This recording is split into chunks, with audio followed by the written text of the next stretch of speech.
नमस्ते, मेरा नाम है डॉक्टर दीपानेता और आपका स्वागत है UGC net bye study IQ। तो आज की वीडियो में हम पॉलिटिकल साइंस पेपर 2 का आंसर डिस्कस करने वाले हैं और ये जो पेपर है वो जून महीने में जो हुआ है, रिसेंट वाला जो है, उसको डिस्कस करेंगे। ब्रीफ इंट्रोडक्शन मेरे बारे में, तो मैंने अपना PhD किया हुआ है JNU में and UGC net JRF cleared हूँ, दोनों political science and international relations में। मेरा जो पहला अटेम्प्ट था, और इसके बारे में मैंने वीडियो भी बना हुआ है, तो मेरा जो UGC का पहला अटेम्प्ट था वो उस समय का था जब पेपर 2 रिटन होता था, MCQs नहीं होते थे। एंड पहला अटेम्प्ट UGC नेट क्लियर करना, आई am not even talking JRF, net clear करना इज अ बिग टास्क। अगर हो सकता है तो ग्रेट है, वरना पहला अटेम्प्ट को ऐसे ट्रीट करो कि भाई देखना है कितना गहरा पानी है, उसके बाद ही तैर पाओगे, राइट। सेकेंड अटेम्प्ट जो होता है वो सीरियसली एक you can make a strong attempt, क्योंकि पेपर पता चल जाता है कैसे आएगा, नहीं आएगा, किस तरीके से क्या पढ़ना है वो समझ में आ जाता है। And again coming from my personal experience, paper 1 and 2 political science का टफ था, हमेशा से टफ रहा है। IR इंटरनेशनल रिलेशंस काफी इजी था कंपैरेटिवली, उसमें JRF मिलना भी इजी था। बट क्या हुआ कि आपको IR का तो मिल जाएगा। So if you let's say कि अगर आप पॉलिटिकल साइंस कर रहे हो तो आपको कई सारे सिस्टर सब्जेक्ट्स हैं, जैसे IR हो गया, ह्यूमन राइट्स हो गया, सिक्योरिटी स्टडीज हो गया, डिफेंस जो है, तो कई सारे सिस्टर सब्जेक्ट्स हैं जो आप दे सकते हो, उसमें JRF मिलना ईजी रहता है। एंड जब आप रिसर्च में जाते हैं, you going in PhD, stipend मिलना जरूरी है, राइट। एंड ये स्टाइपेंड की वजह से सबसे ज्यादा वो एक क्रेज भी रहता है कि भाई JRF क्लियर हो जाए, क्योंकि आफ्टर 2 years सिनॉप्सिस क्लियर होने के बाद आपका SRF हो जाता है, जिसमें ठीक ठाक पैसे आते हैं यार। एंड उससे एटलीस्ट आपका जो हॉस्टल का रेंट है, मेस का रेंट है, फूड का बिल है, निकल जाता है, और थोड़ा बहुत जो भी जरूरत पड़ता है वो आराम से निकल जाता है। तो इसीलिए JRF का क्रेज उस समय पे यही रीजन था, एंड आई एम श्योर अभी भी वही होने वाला है कि JRF क्यों क्लियर करना है। It's a decent amount of stipend coming in. Now IR वाला हमेशा इजी था, बट प्रॉब्लम ये रहा कि ठीक है JRF तो आ गया, बट जब हम बात करते हैं एम्प्लॉयमेंट अपॉर्चुनिटीज, मतलब असिस्टेंट प्रोफेसर की ओपनिंग, वहां पे पॉलिटिकल साइंस की ओपनिंग ज्यादा होती हैं कंपैरेटिवली टू इंटरनेशनल रिलेशंस या ह्यूमन राइट्स या जो भी है। इसी वजह से जरूरी था कि भाई हम पॉलिटिकल साइंस का भी अटेम्प्ट दें। एंड एक बार JRF आ गया, then you can continue giving, and वही था कि भाई JRF देना है, केप्ट गिविंग ऑल्सो। ऐसा नहीं है कि पहले अटेम्प्ट में ही JRF मिल गया था, ऐसा नहीं है, बट UGC नेट क्लियर हो गया था, उसके बाद कंटिन्यू करते करते फाइनली हो गया था। And I will also not come here and से कि भाई एक अटेम्प्ट में हुआ था, नहीं हुआ था। It was yearly 2 time procedure जो होता था कि ना, जून में भी चल रहे हैं, दिसंबर में चल रहे हैं, दोस्तों के साथ चल रहे हैं, यही सीन रहता था। अब आते हैं पेपर टफनेस पे। तो जब रिटन था वो तब अलग बात थी। जब MCQs पे आया तो पहले तो आपका आया CBSE के पास, उसके बाद NTA। तो NTA का अगर हम बात करते हैं तो पेपर जो है इट वॉज वेरी फैक्चुअल, इतना फैक्चुअल कि लगता था कि भाई रटना पड़ेगा यहाँ पे, और आज भी वही है, रटना तो पड़ता ही है, क्योंकि आपको list of president and list of vice president and list of prime minister सब कुछ रट के जाना पड़ता है। यहाँ पे कोई लॉजिक नहीं लगता, और हमें जो कॉलेज में पढ़ाया जाता है it is all logical, conceptual, everything. Facts पे इतना फोकस होता ही नहीं है। अब क्या हुआ कि जब आप जाते हो पहले बार देने के लिए, यू आर लाइक यार ये कौन देखता है, ये how can this be asked, right. तो यहाँ पे I will give you an easy way out. IGNOU की किताब बेसिक किताब है। अगर आपने इग्नू की किताब प्रॉपरली पढ़ा, अब आप पूछोगे कौन सा वाला इग्नू, तो इग्नू का ना किताब अगर आप जा रहे हो ज्ञान कोश में इजीली अवेलेबल है। नीचे कमेंट में डाल दो कि अगर आपको और डिटेल्स में चाहिए कौन सा किताब, कौन से चैप्टर्स, तो मैं वो भी बता दूंगी कि क्या क्या इंपॉर्टेंट है from the political science perspective. Basic किताब है, and I will tell you, अगर प्रॉपरली पढ़ा ना, इस पेपर से भी वहीं से क्वेश्चन आए। सोचो, एवी डाइसी वाला क्वेश्चन, ऑस्टिन का क्वेश्चन, हर जो आपका थियोरी है इधर से ही आता है, इग्नू के किताब से ही आता है। It's the standard book. Political science का अगर UGC नेट निकालना है ना, कुछ ट्रिक्स एंड टिप्स होती है, वो कर लो, सेट है। इग्नू की किताबें इंपॉर्टेंट है। दूसरा, list of president, vice president और ये जो फाइनेंस कमीशन और ये सब है उसको रट लो। ये सब चीजें अगर लिस्ट वाइज आपने पढ़ लिया हो जाएगा, इतना इजी रहता है। अब कुछ क्वेश्चंस में आपको थोड़ा लॉजिक भी लगाना पड़ेगा, दिमाग भी लगाना पड़ेगा। यहां पे अगेन एसोसिएशन से आप एलिमिनेट करो। मैं आपको बताती हूं कैसे। मैंने भी जब पेपर सॉल्व कर रही थी तो मैंने कहा यार एसोसिएशन के थ्रू में कई सारे आंसर्स निकल रहे हैं एंड कई जगह पे it is something that again basic है, आपको वो तो पता ही होना चाहिए था। वो ऐसे क्वेश्चंस भी आए हैं, but I will also be honest here and से कि ऐसे कुछ क्वेश्चंस है जिसके लिए मुझे गूगल करना पड़ा है, क्योंकि और गूगल में भी जवाब मुझे सही नहीं मिला है। एक तो प्राइम मिनिस्टर नेहरू का क्वेश्चन है, उसमें मुझे जवाब नहीं मिला गूगल में। I tried everywhere looking for it, नहीं मिला है। I even went back to IGNOU की किताब कि भाई वहां पे तो नहीं है स्टेटमेंट, पर वहां पे भी नहीं मिला मेरे को। तो कहीं ना कहीं ये question, I don't know where the source is, but it is problematic question. तो ऐसे कुछ क्वेश्चंस तो हैं ही जो आपको नहीं आएगा, वहां पे आपको तुक्का लगाना पड़ेगा। आप तुक्के के लिए अगर आप कोई भी पोएम यूज कर लो, यूज दैट पोएम एंड तुक्का लगाओ वहां पे। बट वही है, ऐसे क्वेश्चंस कम है इस वाले पेपर में, ऐसे क्वेश्चंस कम है। Largely association that is elimination process से या जो बेसिक नॉलेज है उससे सॉल्व हो जा रहा है ये पेपर। ठीक है, तो चलिए let's start and I will tell you how I have solved it so that you can also follow my thought process. I am again saying again, मतलब यहाँ पे मैं रिपीट करने वाली हूँ ये चीज को कि यार हर बंदे का ना जो अप्रोच रहेगा पेपर का वो अलग रहेगा। मैं आपके साथ ये पेपर सॉल्व करने वाली हूँ। I am going to try to solve it the way I would have done sitting in the exam paper.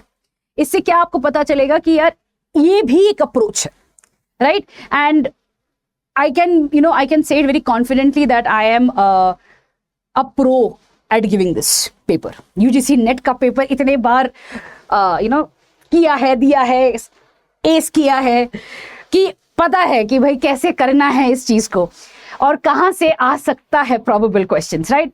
तो वही है, we'll do it together and of course if you have any questions, if you have any doubts, comments हैं तो of course नीचे comment box में डालते रहो ताकि I'll get to know and I'll get back to you on these comments, right?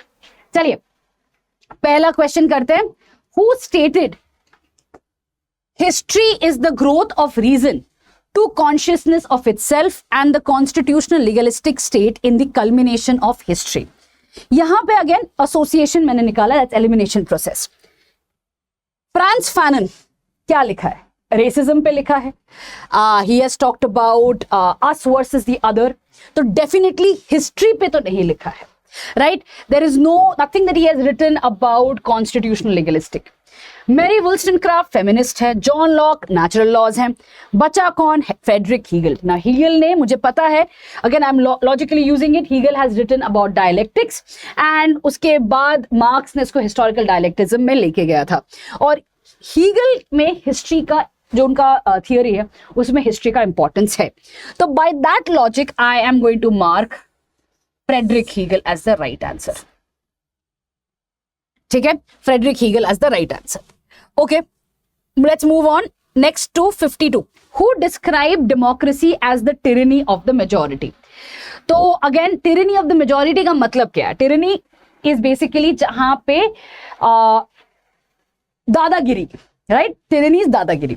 Majority, tyranny of the majority का मतलब जो मेजोरिटी है वो बाय द शेयर नंबर वो दादागिरी करेंगे कि भाई क्या डिसीजन होगा क्या नहीं होगा, राइट? उनका ये होगा कि जो मेजोरिटी होगा कि वो माइनॉरिटी की आवाज नहीं सुनेंगे, वो उनको जो चाहिए वही होने वाला है। And a clear cut example is democracy, right? तो उसको टिरनी ऑफ द मेजोरिटी कहते हैं। Again I am going to use the elimination process here. Confucius has written about strategy, about how the government or the king has to rule, right? He has written about war, all of that. तो Confucius तो हो ही नहीं सकता है। John Stuart Mill, liberty नहीं होगा। France Fanon आपको पता है। बचा कौन? एलेक्सिस दी टॉकविल। तो आंसर मेरा अगेन एलिमिनेशन प्रोसेस से ये होने वाला है, एलेक्सिस दी टॉकविल। अगर आपने इग्नो पढ़ा है डेमोक्रेसी के चैप्टर पे, ये आपका पहले पेज में आता है। सो टॉकविल का जो स्टेटमेंट है इग्नो में दिया हुआ है। Again importance of IGNOU, right? आगे बढ़ते हैं. Let's come down to 53rd. Marxists hold that the society is characterized by class conflict. Correct है. तो लेट्स, ये तो करेक्ट बोला है. कांस्टेंट हार्मनी, कब से भाई, कब से? मार्क्सिज्म ये बोलता है कि कभी हार्मनी हो ही नहीं सकता है. Irreconcilable conflict, okay, between the proletariats and the bourgeois, right? Okay. Division between the rich and the poor, okay. Domination by the rich class, bourgeois का domination, perfect है. That means A, C, D, E. Answer is 2. Answer is 2. ठीक है. Again, easy है ये तो. This is basic question, ये तो आता ही. I'm sure ये आएगा आपको. Okay. Arrange the following committees and commissions on urban local governments in the chronological order. Chronological order. Now, this is where I feel most students make mistake. सबसे ज़्यादा mistake इसी में होता है. क्या है? What is chronological order? Chronological order is basically wherein you are starting from the beginning going to the end. ठीक है? Beginning से लेके end पे जाओगे. You are not going in ascending, descending or any other order. Chronology is 1 to 10. ठीक है. So that is chronological order. तो क्या है chronological order? If I have to start with National Commission on Urbanization, ठीक है. यहां पे I will say urbanization वाला later हुआ है. तो that means I'm going beginning से, right? Committee on Budgetary Reforms in Municipal Administration बाद में आया है. Committee on service conditions on municipal employees ये तो और बाद में है. रूरल अर्बन रिलेशनशिप कमिटी बाद में. Taxation inquiry commission. ना, taxation inquiry commission was the first one. तो एलिमिनेशन में ई आएगा. फर्स्ट इज ई, उसके बाद जो भी आए, और ई सिर्फ एक ही ऑप्शन में है, दैट इज 2. बाद का मुझे नहीं, मतलब you don't have to even worry about it. जो भी आता है उसको आप चूज करो. Taxation inquiry commission came in first, तो उसको आप डाल दो. Just for your information, this is the Mathur commission. ठीक है, ये माथुर कमीशन है.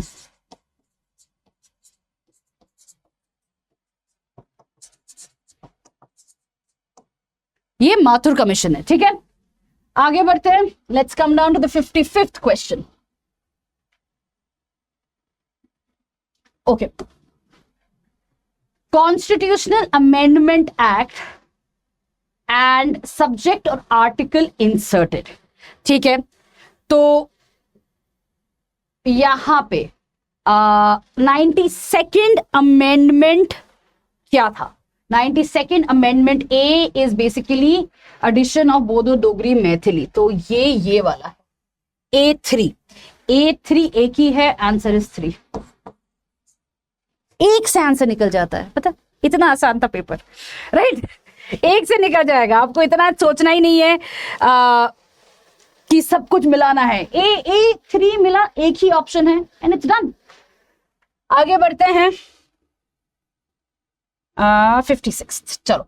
Arrange the following committees related to Panchayati Raj institutions in the chronological order. ठीक है.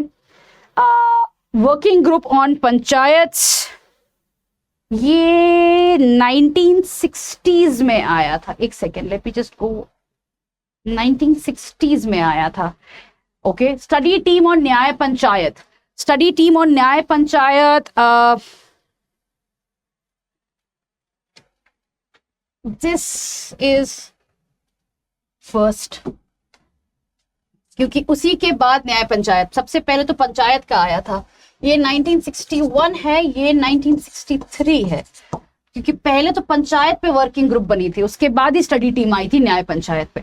सो ए से स्टार्ट होगा. Answer is 4. Answer is 4. ठीक है.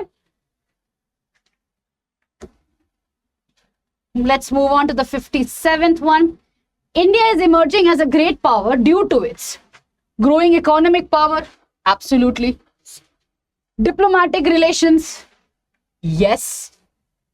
Military capacities. Okay. Yes. Increasing conflicts. How can it be a great power with increasing conflicts? Decreasing soft power. नहीं भाई, increasing soft power. Answer is A B C only, answer is A, that's the first one. ठीक है, answer is the first one. Okay, आगे बढ़ते हैं.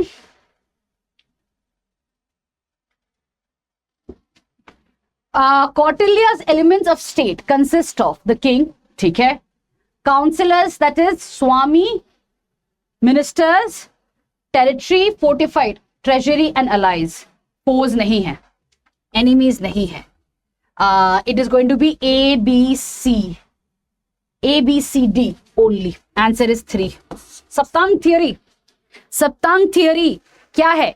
सप्तांग theory ये कहता है कि आपके जो स्टेट है, स्टेट में आपको कुछ ऐसे 7 फीचर्स हैं, राइट? उस 7 फीचर्स में आता है किंग, दैट इज स्वामी.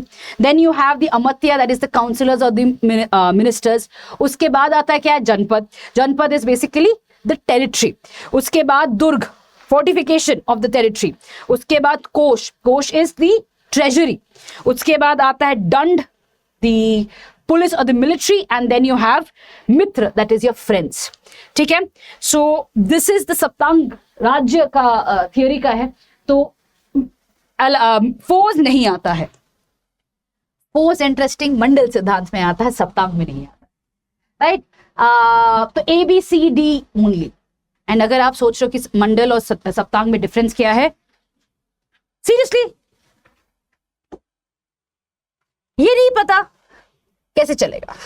अच्छा चलो आते हैं अभी. Arrange the following formation of inter state water dispute tribunals in the chronological order. ठीक है, गोदावरी वाटर डिस्प्यूट ट्रिब्यूनल, ये सबसे पुराना है, 1969 का है. ये 1969 का है. Okay, Mahanadi water is 2018. Ravi and Bias is 1986. Kaveri is 1990. Mahadayi Water Dispute Tribunal is 2010. So Godavari is the first one. Answer is going to be 4. Answer is 4. Godavari is the first. ये जो tribunal बैठा था वो 1969 का है. ये काफी पुराना है. ठीक है, आगे बढ़ते हैं. Let's come down to the 60th one. So RTI is a means of strengthening democracy due to openness, obviously.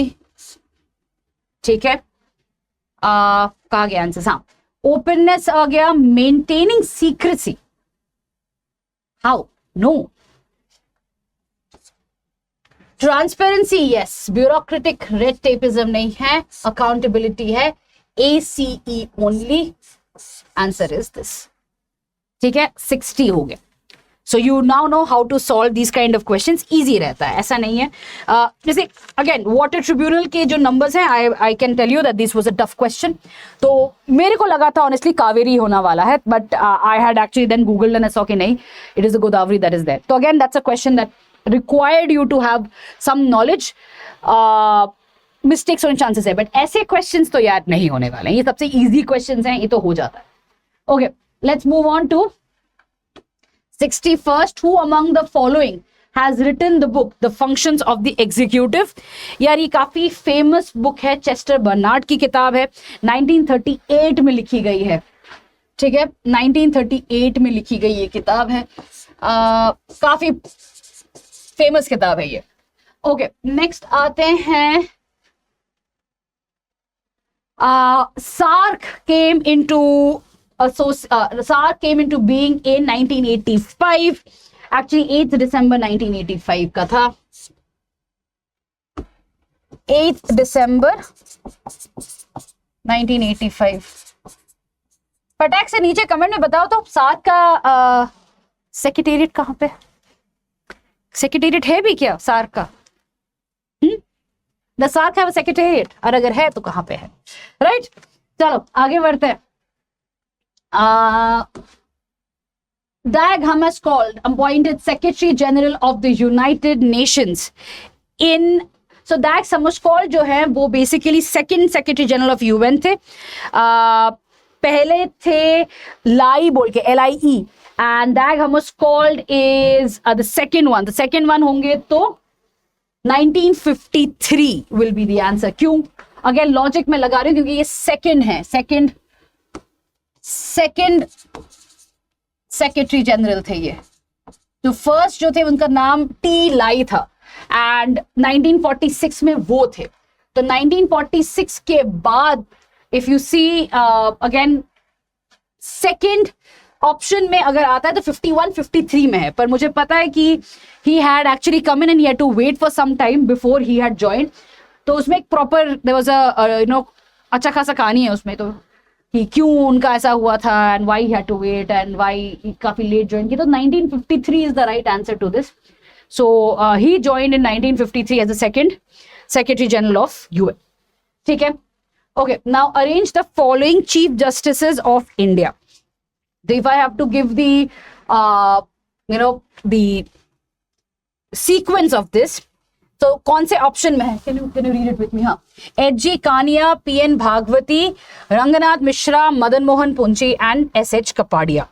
तो सबसे पहला ये क्रोनोलॉजिकल है, तो सबसे पहला जो रहेगा it is going to be H.J. Kania because he was there in 1950 to 51. He died in office.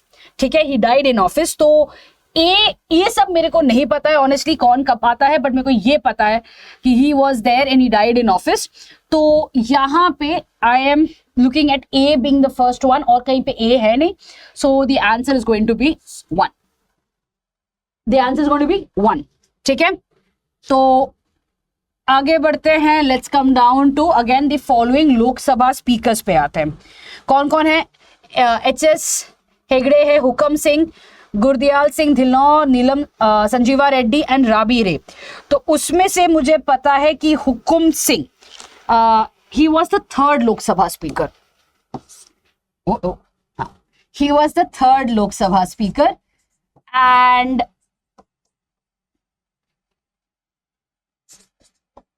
ठीक है, तो बी से करते हैं. B answer is third. ये सारा लिस्ट आपको रटना पड़ेगा. ओ, बी दोनों है, तो हुकम सिंह के बाद बी, हाँ, Neelam Sanjiva Reddy was the fourth one. He was the fourth Lok Sabha speaker. तो third is the answer, not fourth, because आप देखो बी जो है कॉमन है, कंफ्यूजन आएगा आपका इन दोनों के बीच में, बट द फोर्थ इज नीलम संजीवा रेड्डी. तो फोर्थ में इसीलिए आपका बी डी आएगा. चलिए आगे बढ़ते हैं. How clear is this?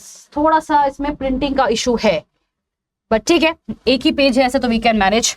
Arrange the following, can you read it with me? Following allocation of seats to states in Rajya Sabha from highest to lowest. ठीक है, यहां पे मध्य प्रदेश, उड़ीसा, महाराष्ट्र, तमिलनाडु, वेस्ट बंगाल है. तो इसमें महाराष्ट्र के पास 19 सीट्स हैं राज्यसभा में. तो answer is going to be with C. एक ही ऑप्शन है, दैट इज 2. एक ही ऑप्शन है 2. तो महाराष्ट्र के पास 19 सीट्स हैं, उसके बाद तमिलनाडु के पास 18 सीट्स हैं. ठीक है, तो it's going to be C D. एक ही ऑप्शन है, अगेन सिंपल है ये. आगे बढ़ते. In which general election the prevailing dominant Congress party lost half of the states to the opposition. 1962, 1957, 1967, 1971. It is lost half of the states. Okay, half of the states की अगर हम बात करें तो 1962 तो है नहीं. ठीक है, क्यों नहीं है? 1962 में वॉर हुआ था, इफ यू रिमेंबर, एंड उस समय पे दे डिड नॉट लूज. अभी तक Nehru was still in power. 1957 नहीं हुआ था. 1967 में उस समय पे गड़बड़ होना शुरू हो चुका था. तो 1967 is the right answer. 1967 is the right answer. ठीक है, आगे बढ़ते हैं. Let's come down to 68. Convention on the elimination of all forms of racial discrimination, ये UN का कन्वेंशन है, was approved in 1969. Again ये factual है, I did not know, I had to Google this. मुझे ये पता था कि ये यूएन के अंडर कन्वेंशन आता है, but I did not know कि ये कब आया था। तो अगेन अप्रूव कब हुआ था, 1969 का है। Okay, let's move on to this Human Rights Convention's declaration and year. Now, this is also a question that I had to Google, and I just Googled the first one, honestly, क्योंकि ये मेरे को नहीं पता था इतना detail में। What is the first Human Rights Convention? Declaration on Torture. Declaration on Torture happened in 1975. तो 1975 में अगर मैं बताऊं तो A1 में आएगा। A1 सिर्फ एक ही है, तो मेरा answer is going to be 4. Answer is going to be 4. ठीक है, आगे बढ़ते हैं। I cannot explain anything out here यार, मतलब it's very factual. Arrange the following events in the chronological order. This was another thing that I had to again. मुझे सूरत split पता था, बट मेरे को ये श्री नारायण धर्म परिपालना योगम ये नहीं पता था। मुझे लगा था सूरत स्प्लिट पहले आएगा क्योंकि वो 1907 में था, बट ये उससे पहले आया है। तो आंसर एक्चुअली है आपका CBADE। तो सूरत स्प्लिट होता है 1907 में और ये होता है 1903 में। तो this is where I again made a error out here. तो the answer is going to be CBADE, ये वाला third is the right answer. ठीक है, third is the right answer. So again as I said some questions I had to look, नहीं हो पा रहा था। ग्लोबलाइजेशन प्रोमोट्स, यार कम ऑन, ये इजी है। ग्लोबलाइजेशन क्या प्रमोट करेगा आपका? मार्केट इकोनॉमी प्रमोट करेगा, ऑफ कोर्स करेगा। ठीक है, कैपिटल फ्लो करेगा, इंडिविजुअल फ्रीडम करेगा, इक्वल डिस्ट्रीब्यूशन ऑफ वेल्थ नहीं करेगा, ऑफ कोर्स नहीं करेगा। Creates division of rich and poor, we all know that, right? It will create more and more differences of economy, differences of wealth and differences of income. तो definitely equal distribution of wealth तो नहीं रहने वाला। Multiculturalism, yes. So A, B, C and E, answer is the fourth one. ठीक है, answer is the fourth one. Okay. Who wrote the book The Practice of Management? Again, Peter Drucker की किताब है। अगर आप पबैड book you have read, IGNOU की किताब, पीटर ड्रकर का लाइंस बहुत पढ़े होंगे आप। ठीक है, तो और अगर आप पॉलिटिकल साइंस में ग्रेजुएशन कर रहे हो, पीटर ड्रकर के बारे में सुना होगा। चलिए आगे बढ़ते हैं। Arrange the following articles of constitution as inserted by different constitutional amendments. Okay, different constitutional amendments पे क्वेश्चन है। ठीक है, क्या क्या क्वेश्चन आ रहा है आपका? राइट टू एडुकेशन, तो राइट टू एडुकेशन आपका आता है आर्टिकल 43A में। ठीक है, 43A में आता है, जो कि आपका एंट्री हुआ था 42nd अमेंडमेंट 1976, राइट? ठीक है, national judicial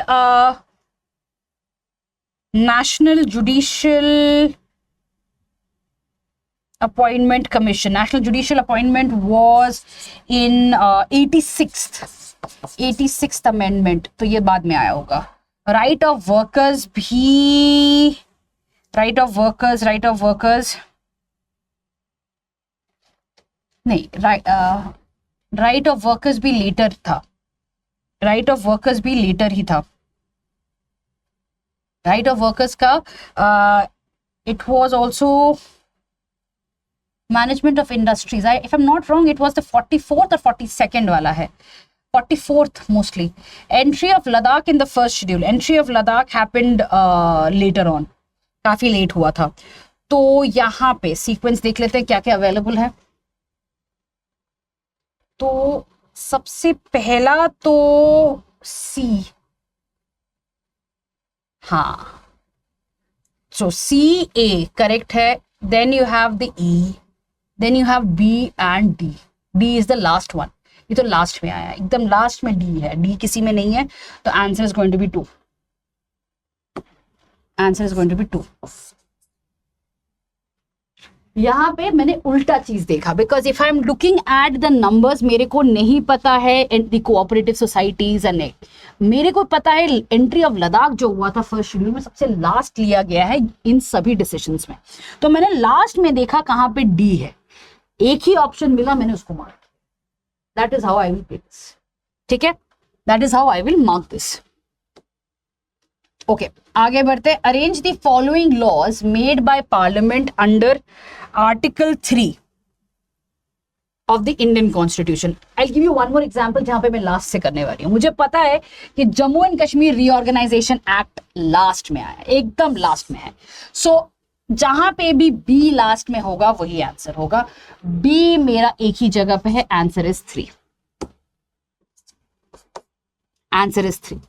I don't have to look at any other option। मुझे पता है Jammu and Kashmir was the last जो recently हुआ था, राइट, आर्टिकल 370 एब्रोगेशन के बाद, तो I don't have to look at anything। मुझे पता है कि this is the last, I'll use that logic, ठीक है, ओके। ये बहुत इजी था मेरे लिए, क्योंकि अगेन यहां पे मुझे कुछ नहीं करना पड़ा था, मुझे बस क्यूबन मिसाइल क्राइसिस के साथ मेरे को उसका ईयर करना पड़ा था, that is 1962, and that means that C1 कहां पे है, 1, ये रहा C1, ठीक है, that is the logic I played in this game, a very very common logic out here. चलिए आगे बढ़ते हैं, let's come down to the next question. Arrange the following commissions as per their establishment in the chronological order. अब यहां पे भी I will use the same logic जैसे मैंने आपको बताया था। क्या है यहां पे लॉजिक, यार वेरी सिंपली पुट अक्रॉस, मुझे पता है कि goods and services tax council last में आया है, ठीक है, लास्ट में आया है, तो मैं देखने वाली हूं कि लास्ट में जीएसटी टैक्स काउंसिल कहां पे है। ए इधर भी है, ए इधर भी है, ठीक है। फॉर्मेशन ऑफ नीति आयोग मुझे पता है 2015 में हुआ था, that was the second last thing जो अभी हुआ है, क्योंकि उससे पहले ये नेशनल कमीशंस ऑलरेडी काम कर रही हैं। मेरे को याद नहीं होगा कि कौन से ईयर में है, पर मुझे पता है कि NITI Aayog happened in 2015, concurrent government के अंडर ही था। सो मेरा देन होगा, लास्ट में ए है तो ई होने वाला है, answer is 2, BCDE। That's the logic I am going to play with, ठीक है, that's the logic I am going to use. आगे बढ़ते हैं। Arrange the following in the chronological order, ठीक है। इसमें क्या क्या है, Konkani added in the 8th schedule which happened in, साल लिखते हैं 1992 में हुआ था ये। मध्य प्रदेश रीऑर्गेनाइजेशन एक्ट 2000 में हुआ था। आंध्र प्रदेश रीऑर्गेनाइजेशन एक्ट 2014 में हुआ था। Orissa alteration of name act हुआ था 2011 में, before that, and Pondicherry one happened even before that, that is 2006। ये साल मैंने लिख लिया। चलो अब इसमें क्या करना है, क्रोनोलॉजिकल ऑर्डर में करना है। क्रोनोलॉजिकल ऑर्डर में करूंगी तो ABEDC, आंसर इज 3, ABEDC, ठीक है। अगेन अगर ईयर्स याद नहीं है तो ये डिफिकल्ट होने वाला है, यहाँ पे कोई भी ट्रिक नहीं काम करेगा आपका if you don't remember the years, because again from my perspective मेरे को उड़ीसा और पौंडीचेरी में साल याद नहीं आ रहा था। तो अगेन ऑनेस्ट ओपिनियन, मुझे नहीं याद आ रहा था कि कैसे इसको किया जाए। मुझे ये पता था कि तेलंगाना रीऑर्गेनाइजेशन एक्ट में आएगा, which happened 2014, that is what I remembered, but उसके पहले Orissa had become Odisha, Pondicherry had become Puducherry, और was it after that became a matter of doubt. तो तेलंगाना तो मुझे पता 2014 था, because it was the last decision taken by the UPA government before BJP had come into picture in 2014-15 में, but ये नहीं था कि ये दोनों कहां पे आएंगे। तो that is where I had to look also, right, but then I realise सारा का सारा इससे पहले ही था। ओके, आगे बढ़ते हैं, 78th वाले में आते हैं। Arrange the following number of seats allotted to the states in the in Lok Sabha in descending मतलब ज्यादा से कम, राइट, डिसेंडिंग मतलब ज्यादा से कम, दैट इज ज्यादा से कम मतलब Maharashtra will be at the top, A is at the top, हो गया, फट से आंसर मिल जाता। If you know one, Maharashtra is going to be there top. सबसे बड़ा पॉपुलेटेड स्टेट है यहाँ पे, size wise as well population wise, तो ये ए होने वाला है। तो Maharashtra will be at top, then West Bengal, हाँ, so that is the sequence. Okay, we come to the 79th human relations approach to organisation. अच्छा, ये जो है human relations approach to organisation, this सभी को पता होना चाहिए, ये एल्टन मायो का है, because he is the guy who has worked on HR, he is the one who talked about the Hawthorne studies and everything. तो A4 तो है ही। अब A4 अगर है तो answer also 4, answer is done. ठीक है, तो A4 तो इजीली आपको मिल जाना चाहिए। HR का एक ही नाम याद रखोगे तो काफी है, rest everything will fall into place. तो जॉर्ज एल्टन मायो का तो पता ही है। आगे बढ़ते हैं। The Indian Constitution ensures individual freedom. ठीक है, how does it ensure individual freedom? Limiting the power of the government. What happened? ठीक है, laying down the relations between the state and individuals by demanding their powers and rights respectively. ठीक है, defining civil rights and liberties. ठीक है, reorganizing the fundamental rights of people. ठीक है, no guaranteeing for the delivery of rights. No. That's definitely not there. तो individual freedom तो obviously जितना आप पावर ऑफ द गवर्नमेंट को लिमिट करोगे उतना इंडिविजुअल फ्रीडम बढ़ेगा। स्टेट एंड इंडिविजुअल का अगर आप रिलेशन सेटल करोगे तो उसमें भी आपके इंडिविजुअल फ्रीडम को आप प्रोटेक्ट करोगे। सिविल राइट्स को डिफाइन करोगे, लिबर्टीज को डिफाइन करोगे, अगेन इंडिविजुअल फ्रीडम को आप स्ट्रेंथन करने वाले हो। फंडामेंटल राइट्स को अगर आप जितना स्ट्रॉन्ग करोगे उतना ही आपका इंडिविजुअल फ्रीडम बढ़ेगा। बट डिलीवरी ऑफ राइट्स को अगर आप नहीं दोगे तो कैसे इंडिविजुअल फ्रीडम बढ़ने वाला है? तो of course E is out, answer is A, B, C and D. Answer is going to be 3. Answer is going to be 3. Okay, next, who wrote the book A Plea for the Reconstruction of Indian Polity? Bhagat Singh ने तो नहीं लिखा था, दादा भाई नारोजी ने नहीं लिखा था, नेहरू ने नहीं लिखा था, has to be this guy, Jayaprakash Narayan. And I truly believe, and it's वैसे ये किताब ना जेपी मूवमेंट से पहले लिखी गई थी, it was written in around 1959, but he had argued for a nation which would be on a welfare state ground. उस समय पे ये बहुत ही डिबेटेबल था कि इंडिया कैपिटलिस्ट होगा, वेलफेयर स्टेट होगा, कैसे, क्योंकि हमारे पास कई सारे मॉडल्स थे, राइट? तो रिकंस्ट्रक्शन ऑफ इंडियन पॉलिटी का जो आर्ग्यूमेंट था, इट वाज ऑल अबाउट कि भाई India has to work towards, it was not pure socialism, it was not pure capitalism, it had to work towards a welfare state model, जहां पे जो common people है उनके लिए politics हो या उनके लिए पॉलिटी काम करे, rather than vice versa. So he had talked about a plea for the reconstruction of Indian polity. Okay, let's come down to uniform civil code. ये सभी को पता होना चाहिए, अगर नहीं पता है तो भाई क्या चल रहा है, राइट?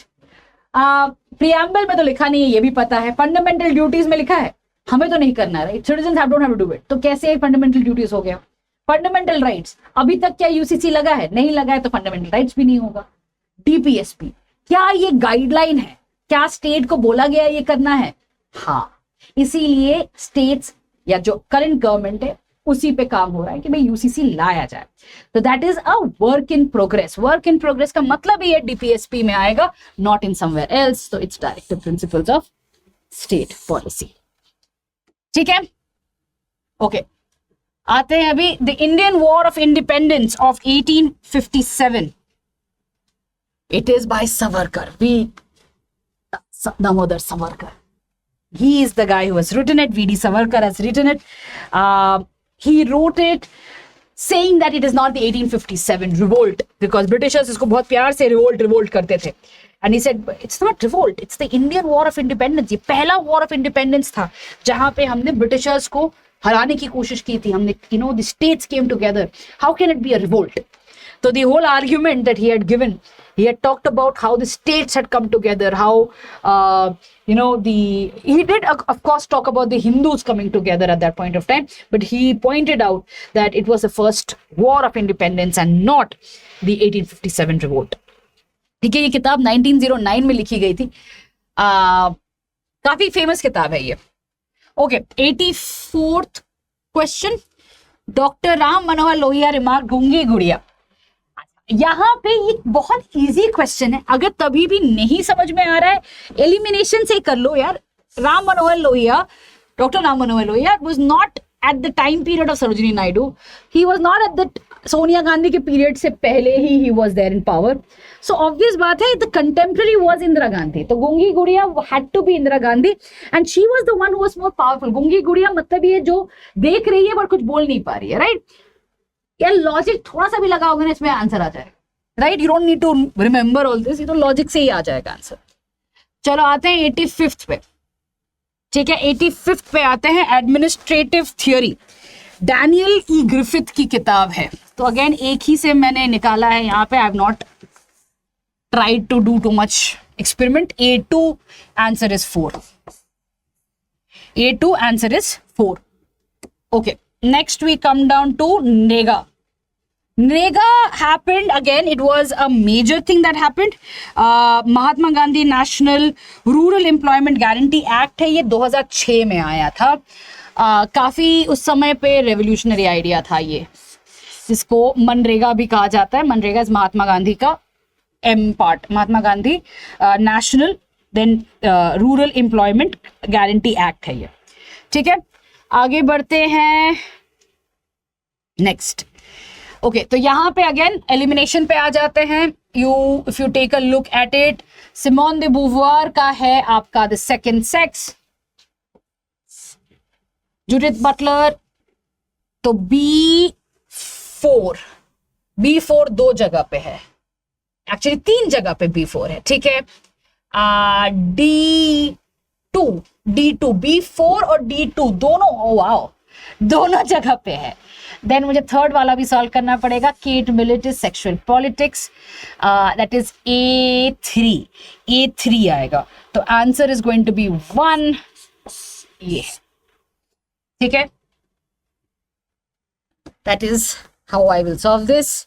चलिए आगे बढ़ते हैं, 88 पे आते हैं. Who among the following said that the congressional government is committee government, Congress in its committee rooms is Congress at work. Again यहाँ पे यार you have to do that कौन बनेगा करोड़पति टाइप. वुल्स्टन क्राफ्ट फेमिनिज्म पे है, ऑब्वियसली नहीं बोलने वाली है. फ्रांस फैनन नहीं बोलने वाला है, obviously again on racism and other things. Richard Cobden या वुड्रो विल्सन, यहाँ पे ऑप्शन आएगा, बट अगेन यहाँ पे लॉजिक लगाओगे तो वुड्रो विल्सन पे आंसर आएगा, क्योंकि वुड्रो विल्सन को डेमोक्रेसी बहुत पसंद था. He was a staunch supporter of democracy and he kept on saying कि जो कांग्रेस है उसे सिर्फ डेमोक्रेसी के लिए काम करना चाहिए. इट हैज टू बी कि भाई everybody has to push for democracy, can not just happen like that. उसके लिए काम करना पड़ता है, राइट? एंड कैसे काम करोगे? कांग्रेस के थ्रू काम करोगे. सो कांग्रेस एट वर्क का जो कॉइनिंग है वो वुड्रो विल्सन का ही है. अगर लॉजिक लगाओगे तो again you will come in to Woodrow Wilson का नाम. Okay, let's come down to the following presidents. ऐसे कि मैंने कहा ये जो लिस्ट है ना, following presidents in chronological order, prime ministers, vice presidents, यार ये सारा आपको लिस्ट वाइज याद करना पड़ेगा. There is nothing that you can I can help you with this. The answer is 1, that is यहाँ पे इजीली मिल जाता है, क्योंकि you have the first prime president का नाम ही दिया हुआ है, तो ए से कहाँ पे स्टार्ट हो रहा है, तो ये ऑब्वियस वाला है कि ABCDE होने वाला है. ठीक है, ओके, नेक्स्ट आते हैं. Arrange the following number of seats allotted in descending order से, ठीक है, to the scheduled tribes in states for Lok Sabha. ठीक है, now again I will be honest, इसके लिए मुझे अपने गूगल रिसर्च करना पड़ा था, बिकॉज शेड्यूल ट्राइब्स का नंबर्स मुझे नहीं याद था. तो जब मैंने रिसर्च किया तो उसमें मुझे पता चला कि पहला है मध्य प्रदेश जहां पे 6 सीट है. उसके बाद आपका आता है महाराष्ट्र, तो A and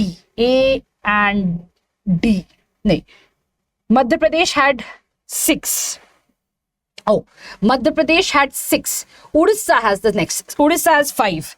तो A, C, उसके बाद D. तो answer is going to be 2. Answer is going to be 2. A, C, D, B, E. A, C, D, B, E. ठीक है, A, C, D, B, E. चलो आगे बढ़ते हैं. 91st question. इसमें अगेन पहले से ही आ जाता है लाल बहादुर शास्त्री, जय जवान जय किसान, after the 1962 war against China. उसके बाद अगर आपको इंदिरा गांधी गरीबी हटाओ से भी निकालना है तो you can find it out, easy है. तो ए इज 3, A3 में आप आ जाओ. Answer is this A3. ठीक है, let's come down to 92nd. Classical mercantilist strategy. ठीक है, वेल्थ है, पावर है, प्रेस्टीज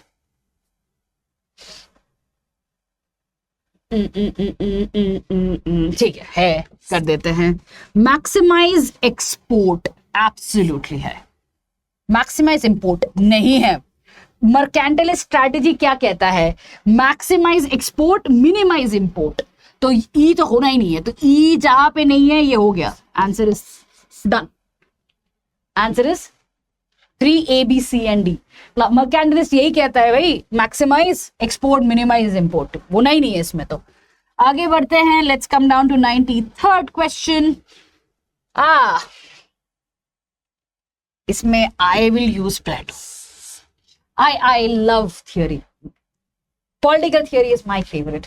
ठीक है, तो Plato the laws, Hannah Arendt on revolution रहेगा. So B is 3. B3 and C4 यही है आंसर. B3 C4. ठीक है, 2 मिला लो काफी है, 1 मिलाने से ही हो जाता है. Okay, chairman of the finance commission के सांथानम, एम खुसरो, महावीर त्यागी, एनके सिंह, वाई बी छवन. ना इसमें से अगर मैं देखूं तो सबसे किस में रिवर्स क्रोनोलॉजिकल ऑर्डर. अरे ठीक है, रिवर्स क्रोनोलॉजिकल ऑर्डर है. रिवर्स क्रोनोलॉजिकल ऑर्डर मतलब डिसेंडिंग ऑर्डर. क्रोनोलॉजी इज पहले से आगे जा रहे हो, अब आप आगे से पीछे हो. रीसेंट वाला कौन है? रीसेंट वाला इज यहां पे, it is N K Singh. It is N K Singh. तो डी डी डी डी दोनों में आता है. ठीक है, उसके बाद वाला करते हैं ए या बी. ए या बी, एम खुसरो या सांथानाम. ओके, तो यहां पे Santhanam is what, if I am not wrong he was there in the एकदम इनिशियल लेवल पे. तो Khusro would be the next one. तो DBECA, DBECA होगा. हाँ, क्योंकि एनके सिंह अब जो दिस करंट है उसके पहले का था, तो वो तो सबसे पहले. ये तो समझ, ये तो 2 ऑप्शन आ जाता है. उसके बाद इधर इट इज खुसरो या सांथानाम. नहीं, खुसरो ही होने वाला है. DBECA. ओके, चलो आगे बढ़ते हैं. Let's come down to 95. यहां पे again I just match one. Alienation के साथ of bureaucracy with Karl Marx. उनका एलिनेशन का थियोरी में ही एलिनेशन ऑफ ब्यूरोक्रेसी इंक्लूडेड है. तो C1 है. C1 जहां पे भी मैच कर रहा है, आई विल टेक इट. ओ, 2 जगह मैच कर रहा है, वो 2 and 3 में मैच कर रहा है. ठीक है, then I will take the next one, which is going to be scientific. Scientific management. Scientific management was written by Taylor, Waldo, and Likert. Scientific management is Waldo. Scientific management is by Waldo. It's by Waldo. In that नहीं, Waldo ने तो ये लिखा ही नहीं था. एक second, Waldo ने ये लिखा नहीं था. साइंटिफिक मैनेजमेंट, हाँ, A2. A2 है, right. So A2 and A2 and C1. Answer is 2. Answer is 2. A to C1. A to C1. Answer is 2. ठीक है. Which of the following are related to liberalism? ठीक है. Ideology of industrialized West, correct है. Advocated virtues of laissez-faire, of course. Absolutely. Reflects the aspiration of rising industrial powers. Profit motivation था, correct है. Liberalism and communism are closely linked. What? Why? That means Adam Smith and Karl Marx were friends क्या? Come on. Locke was a key thinker of liberalism. Okay. Natural laws में अगर आपको देखना है, individual freedom से देखना है तो हाँ ठीक है, डाल सकते हैं. तो A B C and E only. Answer is going to be third one. भाई ये तो कभी नहीं हो सकता है. ओके, आते हैं 97th पे. Consider the following vice presidents of India in order to occupy office in the chronological order. ठीक है, तो यहां पे क्रोनोलॉजिकल ऑर्डर, ठीक है. The last Shekhawat is the recent one. ये सारे पुराने हैं. तो A as the last one, this one. A as the last one, ठीक है. 98th. In which year? Can you read it with me? I hope. या मैं खुद सॉल्व कर रही हूँ? ऐसा तो लग रहा है कि मैं खुद ही सॉल्व कर रही हूँ, बट ठीक है. If you can just follow my thought process, that is good enough for me, because इतने फैक्चुअल चीजें हैं इसमें. Explain, there's nothing I can explain. These are very very factual data based things. यहाँ पे आपको रटना पड़ेगा. वही चीज है, क्या रटोगे क्या छोड़ना है वही इंपॉर्टेंट है, right? Okay, in which year Mahatma Gandhi undertook the Dandi Yatra? It is in 1930. It is in 1930. Who wrote the book? ये तो ऑब्वियस है यार, एक ही फेमिनिस्ट का नाम दिया हुआ है, मैरी वुllstonecraft, तो वही होने वाली है. नेक्स्ट, फंडामेंटल राइट्स कहाँ से लिए गए हैं? एनसीईआरटी का क्वेश्चन है. अगर आपने एक बार भी एनसीईआरटी पॉलिटिकल साइंस को पढ़ा है, एक बार भी, ये फट से आ जाएगा.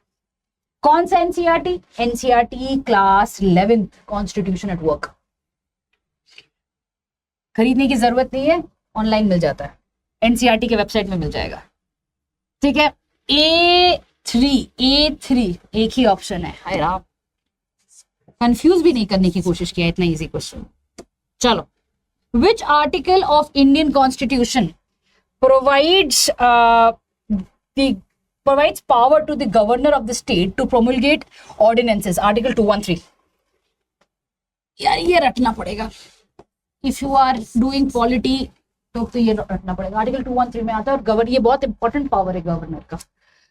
मतलब most center state issues apart from river sharing comes from the power of governor, who can pass or promulgate ordinances. So article 213 is important. Okay, the next is who wrote the book The Origins of Totalitarianism? Hannah Arendt. And अगर आपने कभी ये किताब नहीं पढ़ा है तो I will strongly advise कि आप ये किताब पढ़ो, क्योंकि इस किताब में बहुत इंटरेस्टिंगली स्टालिन, दैट इज स्टालिनिज्म और नाजिज्म, हिटलर के बारे में स्टडी किया है कि किस तरीके से नाजी एम्पायर में लोगों को पता था कि जो कर रहे हैं जूस के साथ वो गलत है, तभी भी they were doing it, they were following orders. तो कहीं ना कहीं ऐसा था कि भाई why are they doing it? उनको भी तो एक मॉरलिटी था, एक एथिक्स था, but they still followed that rule. और वही चीज हाना आरेंट ने बहुत अमेजिंग लिखा है किताब. ठीक है, तो origins of totalitarianism, you should read it if you are interested in Nazi and Hitler and all of this. Okay, arrange the following cases in the chronological. पहले क्या आ रहा है? गोलकनाथ. ऑब्वियसली गोलकनाथ का ही जजमेंट उल्टा करता है केशवानंद भारती, तो DE एक ही ऑप्शन है. Answer is 3. ठीक है, answer is DEBCA, answer is 3. Okay, next is what? Political events and okay, so you have क्या करना है, मैच करना है ऑपरेशन ब्लू स्टार.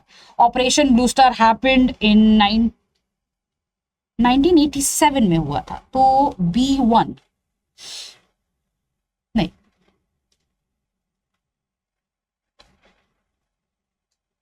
नहीं 87 में तो नहीं हुआ था. नहीं नहीं नहीं नहीं नहीं, operation blue star is 84. Operation blue star is 84. B2 होगा. Operation blue star is 84. ठीक है, this is A4. B2 and A4. Answer is 4. देखिए केरला में हुआ था in the second election itself, जहां पे CPI ने गवर्नमेंट फॉर्म किया था एंड कांग्रेस ने उस समय पे इनकी गवर्नमेंट को डिसॉल्व कर दिया था. Right, and this happened right in 1959.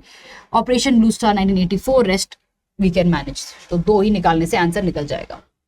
Okay, आगे बढ़ते हैं. Which of the following is true about expansionist nationalism. सबसे पहले तो समझ लो ऐसे क्वेश्चन में एक्सपेंशनिस्ट नेशनलिज्म का एग्जाम्पल क्या होगा.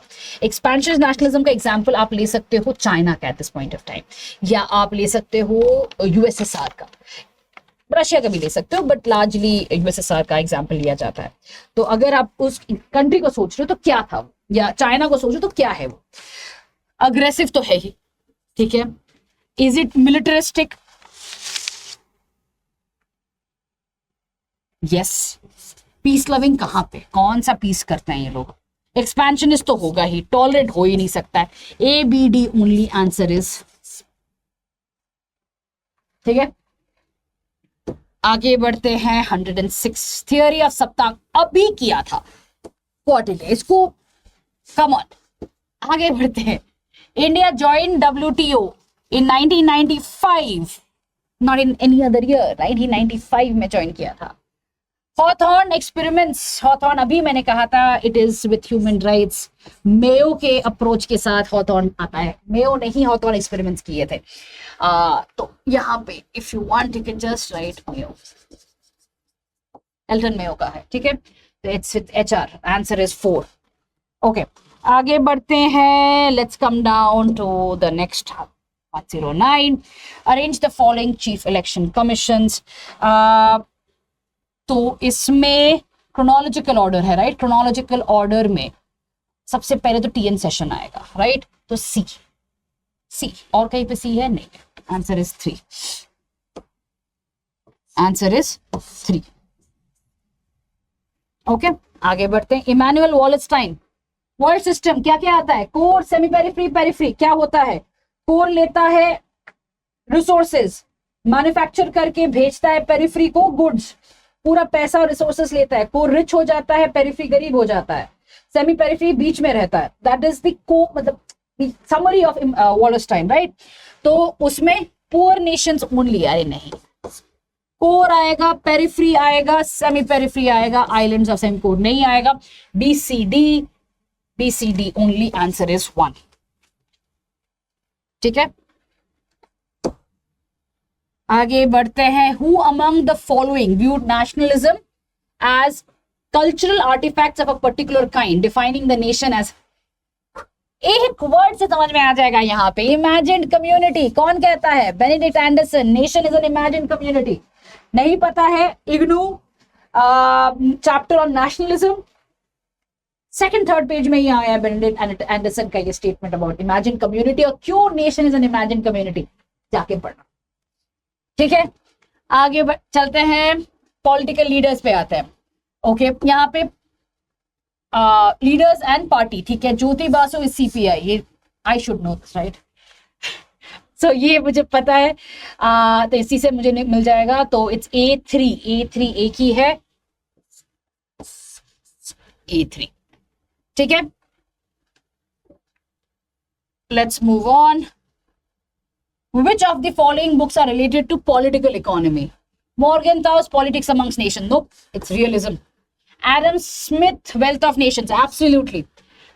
किताब के नाम में लिखा है पॉलिटिकल इकोनॉमी तो होगा ही. Karl Marx, of course political economy है. JS मिल प्रिंसिपल, अगेन किताब में लिखा हुआ है तो पॉलिटिकल इकोनॉमी तो होगा ही, तो BCDE answer is 2।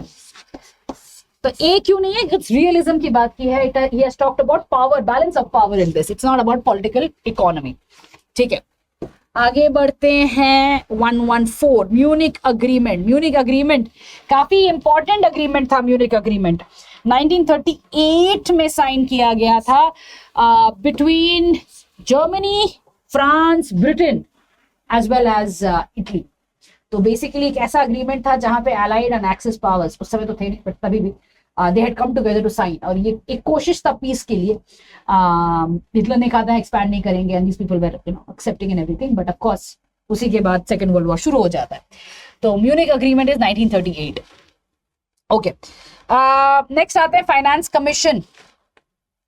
comes under which article of the Indian Constitution? Article 280 के अंडर आता है। ठीक है,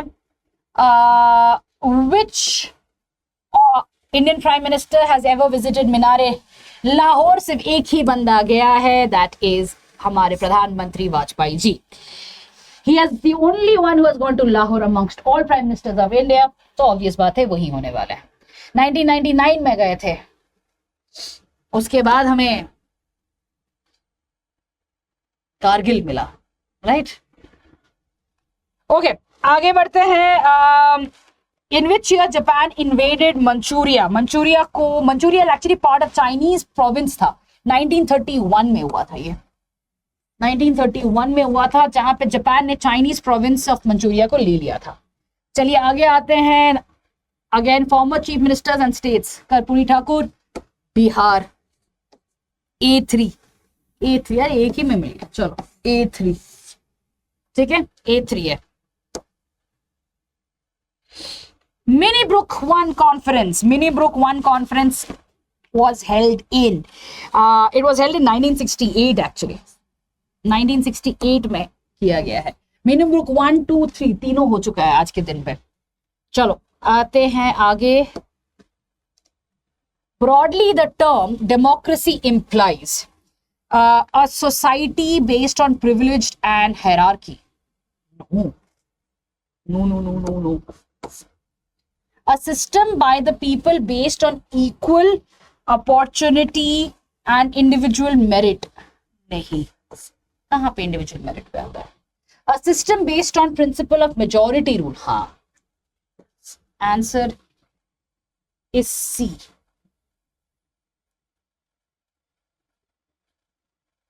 A mean of filling public offices through a competitive struggle for the popular vote. Popular vote पे आता है, ठीक है। A system of government that serves the interest of the people regardless of their participation. A system of government that serves the interest of the people regardless of their participation in political life. हाँ, even if people don't participate in political life तभी भी उनका होगा, तो E है, but CDE तो है नहीं, A हो नहीं सकता क्योंकि इसमें हायरार्की है नहीं, so it has to be BCDE, but technically it has nothing to do with individual merit. Logic doesn't allow B, but ठीक है, some logic would be there. BCDE, A तो हो ही नहीं सकेगा, तो okay, in which book Herbert Marcuse highlighted the totalitarian character of advanced industrial societies based not on terror and open brutality but on their ability to exert control through pervasive manipulation of needs made possible? So यार यहाँ पे इतना पढ़ना ही नहीं है, Herbert Marquess ने one dimensional man लिखा है, तो यहाँ पे तो दिस इज द बुक, इसमें इतना पढ़ना ही नहीं है, वन डायमेंशनल मैन लिखा है। स्पेक्टर्स ऑफ मार्क्स ने डेरिडा ने लिखा था, और टुवर्ड्स रैशनल सोसाइटी हबरमास का है, तो इसमें तो एक ही ऑब्वियस बात है, ये हर्बर्ट मार्क्यूज का वन डायमेंशनल मैन ही होने वाला है। Okay, let's move on. An introduction to the study of the law of constitution. I'm laughing because this direct thing again is from IGNOU again, and the answer is A.V. Dicey.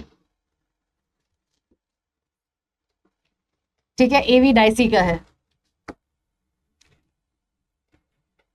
Okay, यहाँ पे the framing of India's constitution a study is by B Shiva Rao, the Indian constitution, ये भी Austin, again IGNOU. See I told you ना, इग्नू पढ़ोगे ना धड़ाधड़ ये answers आती रहेंगी। A3B4 answer is this, A3B4, this is the answer to the question. चलो, which year Dr. Shyam Prasad Mukherjee died in Kashmir?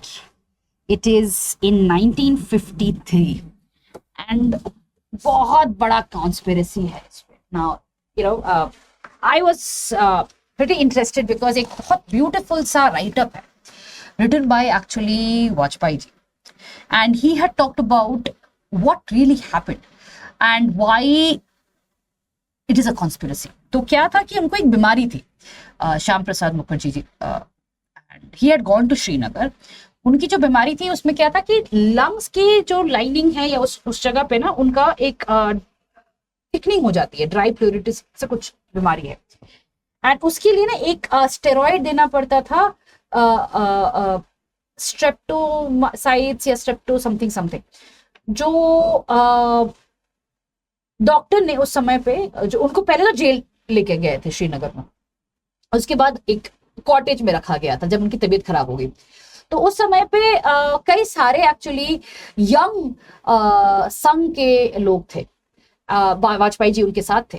तो डॉक्टर ने तब बोला कि नहीं भाई यही दवाई है, एंड उस समय पे डॉक्टर मुखर्जी ने कहा था कि भाई मेरे जो हाउस फिजिशियन है उन्होंने कहा है कि ये वाली दवाई नहीं लेनी है, ये मुझे सूट नहीं करता है। बट उस समय के जो श्रीनगर में जो डॉक्टर आए थे उन्होंने कहा नहीं नहीं ये दवाई बहुत अच्छी है, ये है वो है, और उसके बाद वो दवाई दे दी गई और कुछ ही घंटों में उनका हार्ट अटैक हो गया। He was taken to the hospital and he was said कि हार्ट अटैक।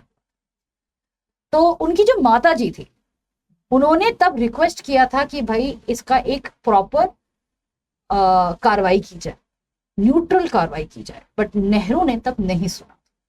नेहरू ने कहा था कि भाई हमने बहुत लोगों से पूछा, ऐसा कुछ नहीं था, कुछ ऐसी कोई गड़बड़ नहीं थी, डॉक्टर के इससे हुआ है, ये हुआ है, but there was no neutral investigation that was taken place कि क्यों हुआ था, क्यों वो दवाई दी गई थी, इवन दो ये पता था कि उससे उनको दिक्कत होने वाली है, जरूरत नहीं था वो दवाई देने का। तो उस पर बहुत ब्यूटीफुल एक आर्टिकल है, if you're interested you can just google it, and why was he in Srinagar and what was the agenda in Srinagar। तो उसी पे बातचीत है कि भाई उस समय पे अगर श्रीनगर रिजॉल्व हो जाता, उस समय पे अगर कश्मीर रिजॉल्व हो जाता, वो it would have become an integral part of India at that point of time itself। तो ये सब चीजें होती ही नहीं, you know। तो again you should read that, and if you want to read, but काफी interesting समय था उस समय पे।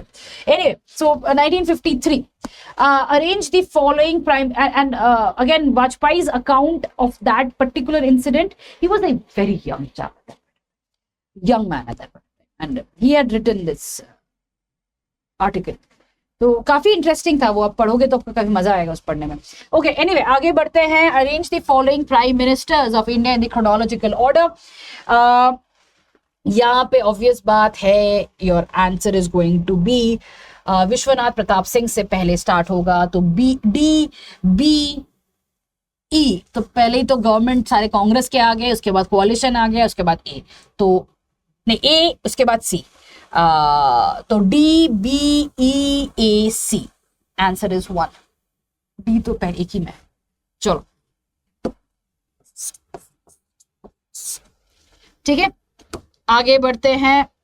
स्वामी Vivekananda delivered his famous address Chicago, again logical है काफी, Chicago. Okay, 127 by which constitutional amendment act Maintenance of Internal Security Act was removed from the 9th schedule। 44th में हुआ था by the Janata party. 44th में 1978 में हटा दिया गया था because Janata party felt that Indira Gandhi had misused MISA, इसी वजह से इनको हटा दिया गया था इमरजेंसी के बाद में। Who stated, हाँ ये वाला मुझे ना क्वेश्चन थोड़ा सा गड़बड़ लगे, क्योंकि कहीं पे मेरे को इसका स्टेटमेंट सही से मिला नहीं है. There has been far too much emphasis on rights and far too little on obligations. Now problem यही है कि some people are saying that it is Periyar, but I would say it is Nehru actually, because he is the one who has talked about rights and obligations. But otherwise का answer I could not find it anywhere actually. कहीं पे भी मुझे इसका सही answer नहीं मिला है. Okay, let's move on to article 129. John Keynes criticized capitalist economies because, okay, it caused economic depression in capitalist economies. को क्यों criticize किया है? ठीक है, it caused economic depression, ठीक है, increased unemployment, ठीक है, market forces reduced wages, ठीक है, reduce the demand for goods and services. Okay, but D सभी जगह पे है. अगर A B C है तो D भी डाल दिया है, ठीक है. It led to prosperity and happiness all over. ये तो हो ही नहीं सकता. तो E वाले तो सब गलत है. तो A नहीं होगा, ये भी नहीं होगा, ये भी नहीं होगा. लॉजिकल यही होगा. एलिमिनेशन इसी से करना पड़ेगा. Because I am slightly doubtful about this, but ई तो हो ही नहीं सकता. Capitalist economies can not lead to prosperity and happiness. Keynes का वही आर्गुमेंट था, बट तो हर जगह पे ई है, तो ये तीनों तो हो ही नहीं है. हाँ, तो थर्ड वाला again I have used the elimination here because E can not happen, and E के जो ऑप्शन से हटा दोगे तो एक ही बाकी रहेगा. तो ऑब्वियस बात है यही आंसर होने वाला है. Okay, let's come down to 130. Famous book men who manage, it's by Dalton.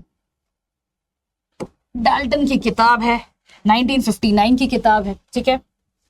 Okay, Kenichi Ohmae's idea for borderless world, globalization के साथ है ये तो सी तो है ही. मार्क्सिज्म के साथ कुछ नहीं लेना देना, सोशलिज्म के साथ कुछ नहीं लेना देना, टोटलिटेरियन कुछ नहीं लेना देना. इंटरकनेक्टेडनेस हाँ ग्लोबलाइजेशन के साथ है. C and E only, C and E only. तो Kenichi's Ohmae idea of borderless world. Borderless यार, अगेन कीवर्ड ले लो. अगर नाम नहीं पता, बॉर्डरलेस का मतलब ही है ग्लोबलाइजेशन, राइट. ग्लोबलाइजेशन के साथ कौन सा जाएगा? इंटरकनेक्टेडनेस जाने वाला है, राइट. तो दोनों ऑप्शन ही होंगे. टोटलिटेरियनिज्म हो नहीं सकता, मार्क्सिज्म हो नहीं सकता, क्योंकि वहां पे it's not talking about borderless world, right.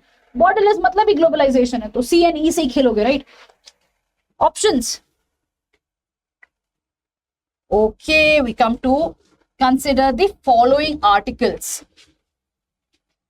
Subject related to governor under Indian Constitution, ठीक है. Article 155 appointment of governor, correct है, ठीक है. This is correct. 159 is oath or affirmation by the governor, correct है. 176 is special address by the governor, correct है. 123 is not governor, it is president actually. ये president है. 333 was Anglo-Indians, तो ये दोनों गलत है. तो A B C only, answer is 2. A B C only है, ठीक है.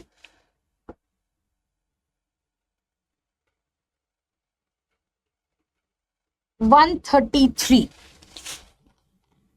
इसमें सबसे इजी है आसियान. सबसे पुराना आसियान है, आपको 1967 पे ले आओ. तो anything now A3, answer is 3. European union, African union सब बाद में आया. आसियान इज 1967, एकदम फट से आंसर मिल जाएगा इसमें. आसियान, सार्क, ये सब डेट्स याद कर लेना. Which committee was established by the Janata Party government to review the working of the Panchayati Raj? Panchayati Raj का अशोक मेहता कमिटी है. Answer is Ashok Mehta. That's the fourth one. ठीक है. Who stated the world can be molded only with a gun? Whoever wants to seize political power of the state and to maintain it must have a strong army. Mao Zedong. Nobody talked about gun. प्लेटो के समय gun आया नहीं था. John Rawls और John Locke ने तो कभी नहीं बोला है भाई गन के बारे में, तो माओ जेडोंग ही है. ओके, नेक्स्ट क्या है? Chaukhamba model of decentralization is propounded by Ram Manohar Lohia. क्या है चौखंबा मॉडल? चौखंबा मॉडल कहता है कि power has to be shared between, या डिसेंट्रलाइजेशन बिटवीन विलेजेस, डिस्ट्रिक्ट्स, कहां गया? Districts, provinces and centre. Provinces and centre, ठीक है। ओके तो ये हो गया 136। आई डोंट थिंक इसमें और है। I have to go to the next one. Open with H. 137। The book Political Parties, A Sociological Study of the Oligarchical Tendencies of Modern Democracy is written by Robert Michel। ठीक है, आगे आते हैं। Who wrote the book Emerging India? Oh, that's a fantastic book by Strobe Talbot। अब इसके बारे में word talk about, ठीक है। स्ट्रोब टैलबॉट की जो किताब है ना, it is basically written about India US relations during the Vajpayee government. और ये जो किताब है ये बेसिकली डील करता है हाउ डिड यूएस मैनेज जब इंडिया और पाकिस्तान दोनों न्यूक्लियर बन गए, ठीक है, and how did the change happen in the relation between India and US, जबकि टेस्ट के बाद, न्यूक्लियर टेस्ट के बाद इंडिया ने यूएस ने इंडिया पे सैंक्शंस डाल दिया था और धीरे धीरे वो सैंक्शंस हटी थी। तो ड्यूरिंग द वाजपेयी गवर्नमेंट कैसा था, वाजपेयी गवर्नमेंट के बाद सैंक्शंस कैसे हटने लगी, तो ये पूरा का पूरा जो स्टोरी है वो स्ट्रोब टैलबॉट ने लिखा है। एंड ब्यूटीफुल किताब, talks about how US as the hegemon felt when India Pakistan, जो दोनों राइवल कंट्रीज हैं, जो दोनों वॉरिंग कंट्रीज हैं, they had nuclear weapons or they got the nuclear test done. Okay, let's come down to 139. Arrange the following states into descending order as their number of members in the state legislative assembly. So the answer is 2, with the Uttar Pradesh being the topmost. So A will be the first one, A, B, C, D, E. तो lower house में ए B C D E, सबसे बड़ा से छोटा, ठीक है। आगे बढ़ते हैं। Which league was formed in 1787 to oppose slave trade? The abolition society. Again logic लगाओगे ये हो जाएगा, एंटी कॉर्न तो नहीं होगा स्लेव इसके लिए, ब्लैक पैंथर्स भी नहीं था, Irish Republican society was Ireland के लिए, abolition society is what it fought for racism के अबॉलिशमेंट के लिए, तो स्लेव ट्रेड यहां से आया, रोकने के लिए आया था 1787 में, ठीक है। Now read the following passage. Now यार लॉजिक यहां पे I am not going to read with you, that is not happening. What I will advise is आप लोग पढ़ो, मैं आंसर्स दे देती हूँ उसका, क्योंकि हर पेपर में ये दोनों ही थे, हर जो सेट्स थे उसमें यही था, तो if you have an access to it you will know about it. तो मैं फटाफट सिर्फ आंसर्स बता देती हूँ इसके। The term third world emerged in the cold war period. सारा आंसर इसी में है, हाँ, रेफरेंस में दिया हुआ है पूरा का, ओके। आगे बढ़ते हैं, 142 में आते हैं। The term third world was largely abandoned since 1970s due to the pejorative ideological implications, ठीक है। The term third world also developed, also implied,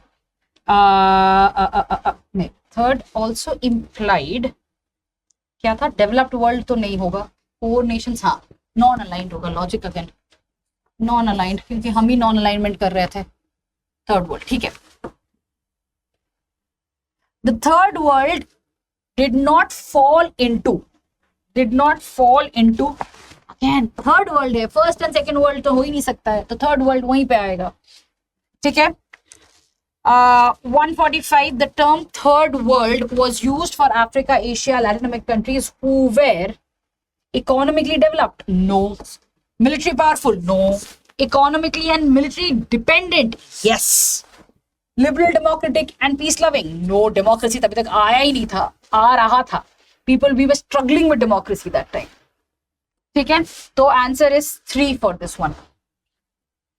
again passage आप पढ़ लेना. Let's come down to the forward policy वाला ये तो 146 में the forward policy was unleashed by the Manchu empire. Answer is 1. 147 young husband expedition took place in 1903-04. Britain and China suspected each other of wanting to grab Tibet. Britishers wanted autonomous Tibet to prevent Indian intervention. No. Indian intervention में हम ही Britishers ही तो India को कर रहे थे. China and Russia intervention, right? Russia and China intervention. US तब तक important था नहीं. 150 Britishers' policy aimed to define Indian frontiers with Tibet on Central Asia borders. No, the southern slopes. The southern slopes of Himalayas. You can read the passage and that is it. ये आराम से आ जाता है, बहुत easy था. The passage is very simple. तो ऐसा कोई difficult नहीं था. So this is a brief discussion of the paper 2 political science of the June exam. Of course, इसका result तो आएगा नहीं. And that's the sad part.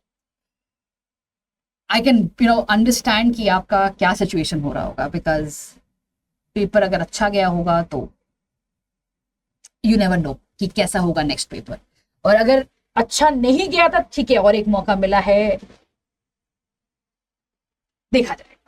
But तभी भी ये जो अनडिसाइडेडनेस है, ये जो फेज है, काफी डिफिकल्ट रहता है. I understand that. But anyway, just to show कि ऐसे आप सॉल्व कर सकते हो पेपर को. क्या पढ़ना है, कैसे पढ़ना है. एज आई सेड, इग्नू पढ़ लो. कुछ बेसिक लिस्ट्स हैं फाइनेंस कमीशन के, सीईसीज के, क्रोनोलॉजिकल ऑर्डर देख लो, वाइस प्रेसिडेंट, ये सब देखना है. बेसिक चीजें हैं. इग्नू किताब मत छोड़ना. You should be good at that point.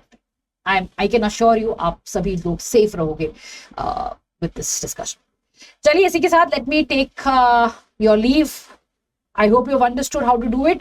And कोई भी डाउट है यार, पीछे कमेंट में डाल देना. I'll read it and अगर जरूरत पड़े तो I'll come back and make a video on that, तो I can solve it with you guys. और कुछ भी डाउट है I can resolve it. चलिए, I'll see you in the next one. Bye.